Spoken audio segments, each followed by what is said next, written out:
Full name. Mikhail, and then the big switch. Tal. Nickname.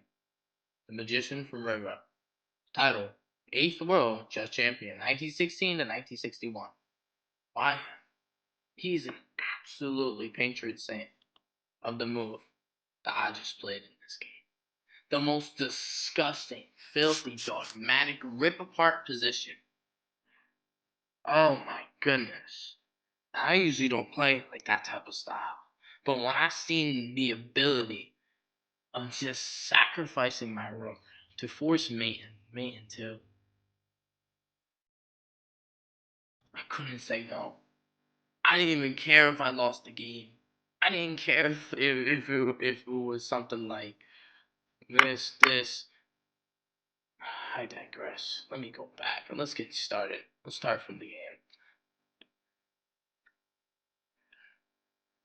To get started, Tal famously believed that chess pieces weren't valuable assets to be hoarded, but the fuel to be burned for an attack. He would often leave pieces hanging like in this game, my f2 pawn to lure the opponent into a false sense of security. Now, I sacrificed my rook literally like that. Literally. Is a man who didn't play chess, but he played with fire. He taught us a pawn, a knight, or even a rook doesn't matter. The only thing that matters is truly the king.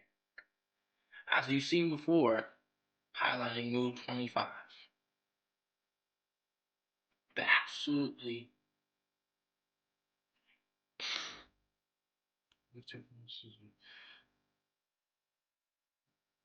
that he would have loved because I left my f2 pawn completely undefended. I said, hey queen, come take the opposing pawn. Take it and threaten me into a pawn.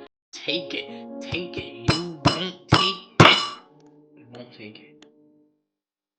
The engine may say this is a risky. Is risky. The human says it's a blunder, but I said it's a trap. Why? Because you're gonna see the sequence now. Queen takes f3. Rook takes g6. Look at this. My opponent takes like this, and then it's mate into. This is something that surely, if there was the absolute definition of freaking what's it called, international national, that'd be screaming at the top of his lungs, saying he sacrificed to a god. This is a picture I see in my own head. My opponent took the bait. They thought they were winning, but they didn't realize they're opening and saying, "I'm willing to go any materials to secure and to simply even say, well, that's how I said, you must take your opponent into a deep dark forest, where 2 plus 2 equals 5. The path leading out was only wide enough. As you even see before, I'm setting up this absolutely disgusting sacrifice by doing a rook lift. Why? Because it was an opportunity. I can't say no to a free opportunity. I could literally can't say no to a free opportunity. I'm trying to do it. And let's even go over the game to get started. My opponent played with 90% accuracy. I'm going to show you mine after this game. I played the English opening. My opponent immediately plays on D6. I believe that is either the old Sicilian or the French defense. Either or. The Sicilian, you can go out there. No, I mean, correct. No, Queen's Pawn opening. And I absolutely, well, knight to f3. He goes pawn to e6. e4, striking the center. d7, striking the center. e7, running a hippocampus type setup. Bishop to f4. Knight to f6.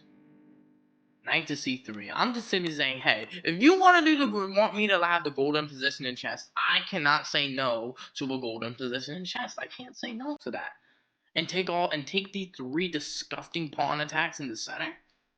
You literally want to give me an opportunity to show the most principal basics of chess? Then I would love to do it. Thank you very much. That fish hook was really filthy. Let's continue. Knight to c6. I immediately calculate this. Pawn pushes. Pawn takes. Freaking knight takes. knight take. Let me see. Pawn takes. Pawn takes. I take back. Knight takes. Knight takes. As you see in the sequence. I literally predicted my opponent was going to mess up this trade. Because I even messed it up. I had it calculated like 3 times. And trade off all the pieces. My opponent, we both have the bishop paired. So my objective is now to get both of these B's, the bishops, and the doggone freaking settles on the board and make a big fat X-ray to attack. Just sniping a bunch of pawns and putting pressure. I mean, you know, queen to h5 check wide, fortress pawn to start the potential setup of this disgusting sacrifice. Because this pawn, when this is pushed, it's going to become isolated. I immediately take the frickin', this pawn is going to be isolated, and the chain is already going to be damaged. But my opponent decides to ignore the pawn tension. He actually, smart and wisely enough, does not take my pawn. Because it leads to this. Which is just an easily convertible endgame. So that's good. And he moves the queen out the relative pin. The reason, if you even notice, why did I long castle here? I'm gonna do it like 5 times in a row. An absolutely disgusting relative pin. An absolutely filthy one.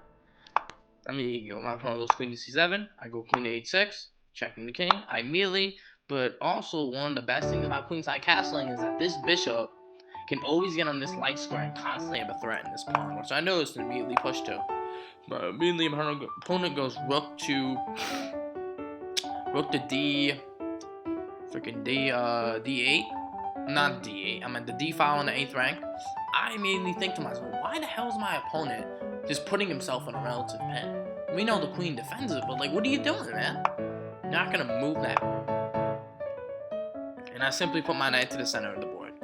Also, remember, this pawn is isolated if this pawn ever gets attacked, because all my pieces need to go in light squares. Why? Because of something called color complexity. Even though this bishop is still here, I'm eventually going to try to force to trade the bishop so I can put all my pawns on light squares. I immediately sacrifice my knight, takes, queen takes, forks both rooks. He defends perfectly well, which honestly was smart. That was a good move by my opponent. He immediately pushes his bishop to block my check, which he should have done was this, and say, let's trade the queen and let's go to an endgame. But let's continue back. My opponent played that. I immediately take the free pawn, get a tempo on the queen. My opponent immediately goes and stacks up on the f file, leaving it. Literally, I was so focused on this rook left